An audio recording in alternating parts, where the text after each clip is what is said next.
Hello so welcome to well played sports. तो आज हम लोग बात करेंगे जमशेदपुर एफसी के स्क्वाड के बारे में, उनकी पॉजिटिव और नेगेटिव्स के बारे में। और हम लोग के साथ बात करने के लिए कौन है? क्यूरियस हरी थे हिरेन भाई। और आप लोग हिरेन भाई को जानते होंगे, अगर आप नहीं जाते तो क्यूरियस हरी चैनल है का, आप जाके वहाँ देख सकते हो। कैसे हैं भाई? अरे मैं एकदम बढ़िया हूँ भाई। आप कैसे हो? मैं भी ठीक ही हूँ। अब देखते हैं इस बार जमशेदपुर एफसी का क्या होता है।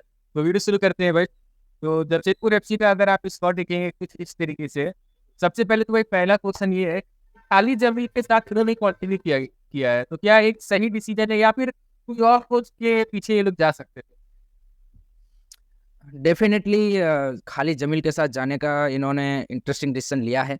हमने देखा है कि आईएसएल में ज़्यादातर इंडियन कोचिस को हेड हेड कोच नहीं रखा गया। खालिद जमील इससे पहले नॉर्थ ईस्ट में थे, वहाँ पे अच्छा किया था उन्होंने।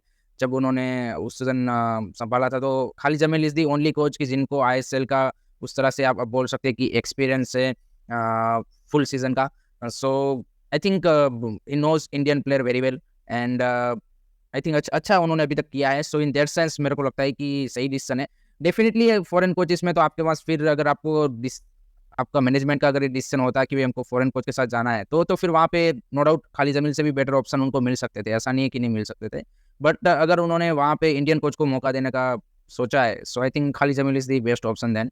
सो आई थिंक कोच, और लास्ट सीजन भी जब उन्होंने टेक ओवर किया जमशेदपुर को, वहाँ से फिर टीम ने अच्छी प्रोग्रेस दिखाई। अच्छी वो एक आप बोल सकते हैं कि पॉजिटिव रिजल्ट्स भी कुछ मिले उनको। सो इन दैट सेंस मेरे को लगता है कि आई थिंक सही डिसीजन है कि अगर आपको इंडियन कोच के साथ जाना है तो Khalid Jamil is the best bet. अब भाई सीधे आते हैं फॉरेन स्क्वाड पे, क्योंकि हम लोग जानते हैं कि फॉरेन प्लेयर्स बहुत जरूरी होते हैं यहाँ पे, खास करके आईएसएल में। तो इसमें देखिएगा, अगर फॉरेन स्क्वाड पे तो उन्होंने एलसीओ के प्लेस पे लाया है स्टीफन एजे। जैसे आपके जो लेजार है वो आ रहे हैं आपके जेरमी मेजारो के प्लेस पे, जो कि एक क्रिएटिव प्ले मेकर थे। इसके अलावा जो एलन स्टानोविच थे, जो उनके अटैकिंग फील्डर या फिर कहा जाए जिनकी पर लास्ट सीजन में पूरा पूरा रिलायबल रखे थे, जो परफॉर्मेंस नहीं दे पाए, उनके प्लेस पे लाया गया है जावी हर्नांडिस, एक एक्सपीरियंस एक और प्ले मेकर। और चीमा के प्लेस पे लाया गया है जॉर्डन बरे, और हावियर सिबेरिया को परमानेंटली पे साइन कर लिया है इस बॉल से। और रीड आचिकावा, जो कि एक इकलौते प्लेयर है जिनको रिटेन किया है। तो आपको क्या लगता है कि पहले से इनका जो फॉरेन स्क्वाड है वो अपग्रेड हुआ है या फिर डाउनग्रेड हुआ अगर देखें आप, इसमें से काफ़ी सारे ऐसे प्लेयर हैं जैसे सिवेरियो, यहाँ पे ऑलरेडी लास्ट सीजन उनके पास ऑन लोन थे। Javi Hernandez is ISL proven player, no doubt. Last season BFC के साथ उतना अच्छा नहीं रहा, बट उससे पहले ही has done a good at the ISL. Then Rei Tachikawa ने लास्ट सीजन आई थिंक मेरे हिसाब से जितना उनको मौका मिला उतना उन्होंने अच्छा किया। एज ए आपने जैसे बोला कि पास्ट में उनके साथ थे ऑलरेडी, तो वो भी आपके एक प्रूवन प्लेयर ही है आईएसएल के। एंड देन यहाँ पे लेजर सिस्कोविच को उन्होंने सीएफसी से साइन किया है। सो आई थिंक लास्ट सीजन से अगर आप देखें तो ज़्यादातर ऐसे प्लेयर है कि जिन्होंने आईएसएल में खेलने, मतलब सभी का अगर आप देखें तो सभी उन्होंने ऐसे फॉरेनर लेके आए हैं कि जो कि आईएसएल में खेल चुके हैं।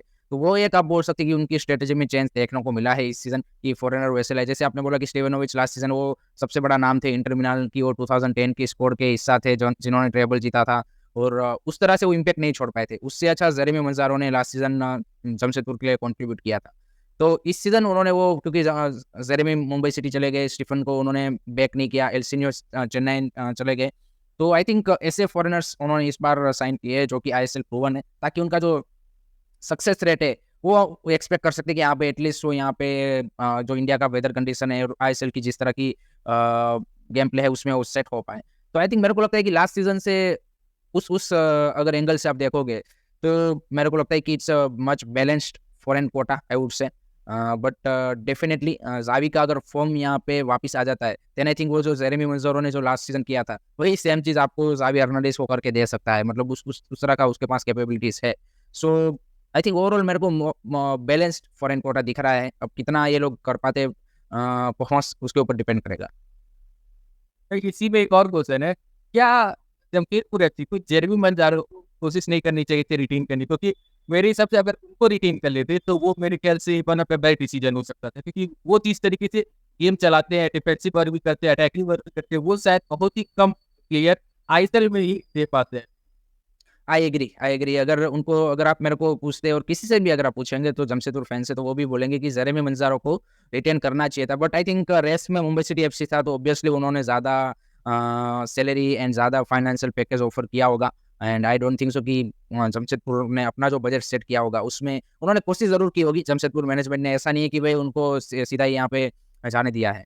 उन्होंने भी अपनी तरफ से ऑफ़र दिया होगा कॉन्ट्रैक्ट का, बट जो बाकी क्लब ने ऑफ़र दिया और मुंबई सिटी ने जो ऑफ़र दिया वो ऑब्वियसली बेटर होगा। दैट्स व्हाई ज़ेरियो मंज़ारो चूज़ मुंबई सिटी। तो वो एक रीज़न रहा होगा। अदरवाइज़ डेफिनिटली आपके लिए वो नंबर 8 की परफेक्ट प्रोफाइल थे। जैसे आपने बोला कि ऑफेंसिवली भी आपको अच्छा वर्क रेट देते हैं, डिफेंसिवली भी अच्छा कंट्रीब्यूट करते हैं, फ्री किक्स में भी काफ़ी बेटर है, तो सेट पीसेस में भी आपके लिए ज़्यादा यहाँ पे गोल स्कोरिंग चांस क्रिएट कर सकते हैं।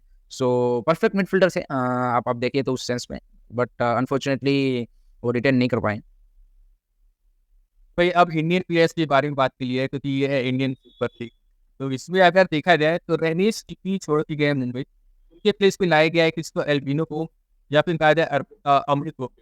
लालदीन भुइया जो कि इनके बेस्ट सेंटर बैक थे लास्ट सीजन, वो छोड़ के चले गए। उनके प्लेस पे आई लीग से लाया गया निश्चल लाकरा जो कि लास्ट सीजन ठीक ठाक परफॉर्मिंग किए थे, उनके प्लेस पे लाया गया आशुतोष को जो कि 2 सीजन से बैन खेल रहे थे, और शुभम सारंगी को जो कि 2 सीजन से खेल ही नहीं रहे थे इंजरीज की वजह से। उसके बाद तो श्रीकुत्तन वीएस को लाया गया है, आई लीग में बहुत अच्छी परफॉर्मेंस दे रहे थे, राइट को इसलिए प्लेयर है। अनिकेत यादव की वापसी हो रही है यहाँ पे जमशेदपुर एफसी में, फिर से इधर-उधर घूमने के बाद से इनको पता चला कि भाई यहीं पे मेरा घर है। इसके बाद से देखा जाए तो मोहम्मद शेर की भी वापसी हो रही है यहाँ पे जमशेदपुर एफसी में, और साथ ही साथ सौरभ दास जो कि कहा जाए एक और ऐसे प्लेयर जो कि पिछले 1-2 सीजन से उतना हम लोग को नहीं दिखे हैं, गिरीश को तंग करती रही है। और समीर मुर्मू एक एक्साइटिंग नाम जो हाल ही में संतोष ट्रॉफी में बहुत ही ज़्यादा परफॉर्मेंस लेके आया। तो ये सभी इंडियन साइनिंग्स हैं। आपको क्या लगता है कि ये साइनिंग सही नहीं है या फिर और भी अच्छा कर सकते थे इंडियन प्लेयर्स की साइनिंग्स?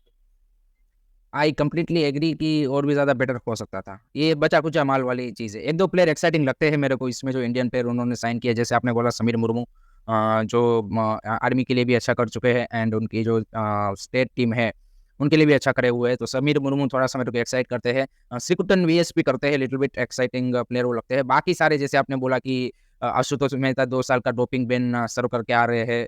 देन शुभम सारंगी हो गए, अनिकेत यादव या फिर मुबाशिर, और ये सारे ऐसे ऐसे प्लेयर हैं कि जो अपने क्लब्स में बेंच पे थे या फिर एज़ अ सब्स्टिट्यूशन खेलते थे और उतना अच्छा लास्ट सीज़न परफॉर्मेंस नहीं रहा था, इसीलिए इनके क्लबों ने यहाँ पे इनको रिटेन नहीं किया है।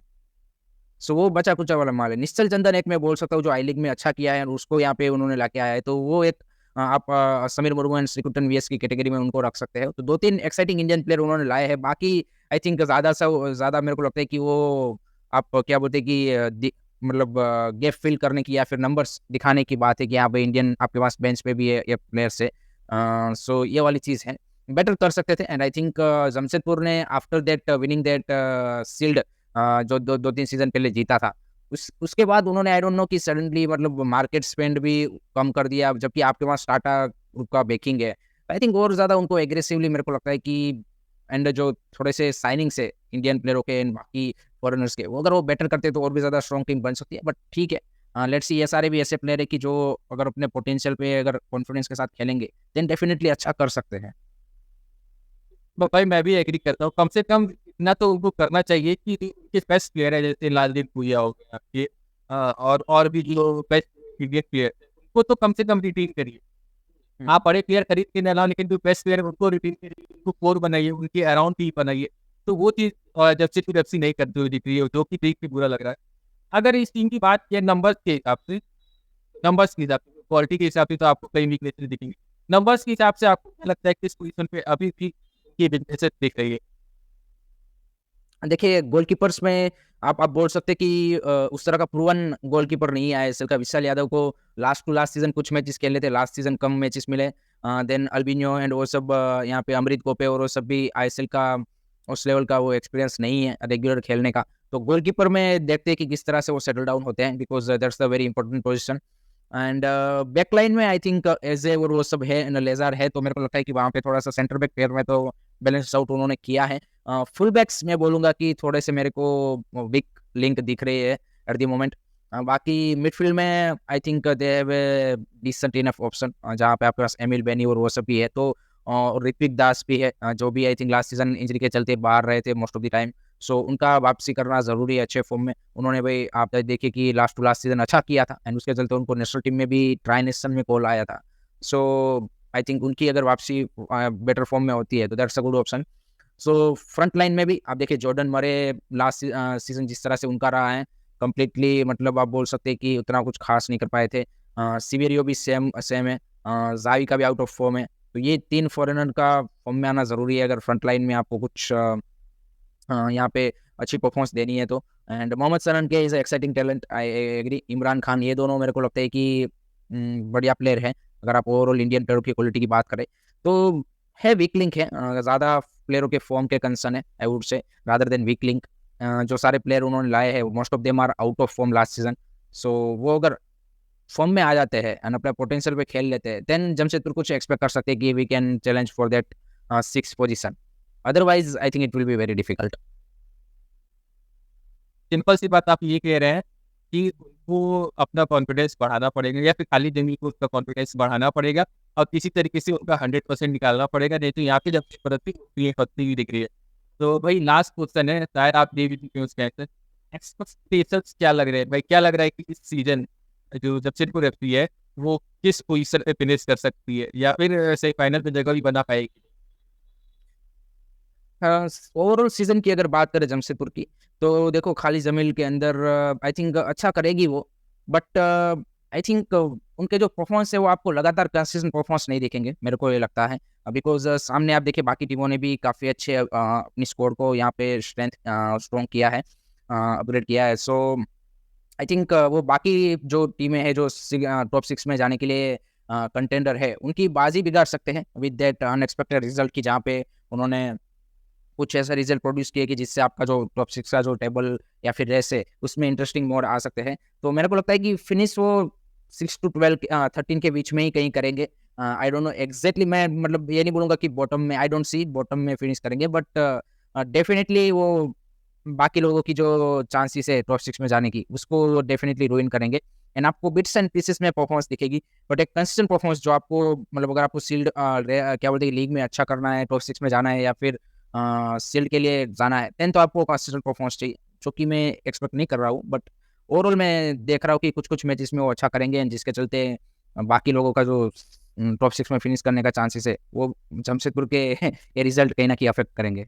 तो भाई ओवरऑल देखा है तो हिरेन भाई के हिसाब से जमशेदपुर एफसी का टॉप 6 में पहुंचना मुश्किल है। अब देखना है कि खालिद जमील और जमशेदपुर एफसी हिरेन भाई को गलत साबित कर सकते हैं कि नहीं। तो अगर ये वीडियो आपको पसंद आया तो इसे लाइक करिएगा, क्यूरियस हैरी जो यूट्यूब चैनल है उसको चेकआउट करिएगा, आप उनके कॉन्टेंट देखिएगा और भाई लाइक जरूर करिएगा भाई, बहुत मेहनत से वीडियो बनता है। तो चलते हैं भाई, गुड बाय। Good bye.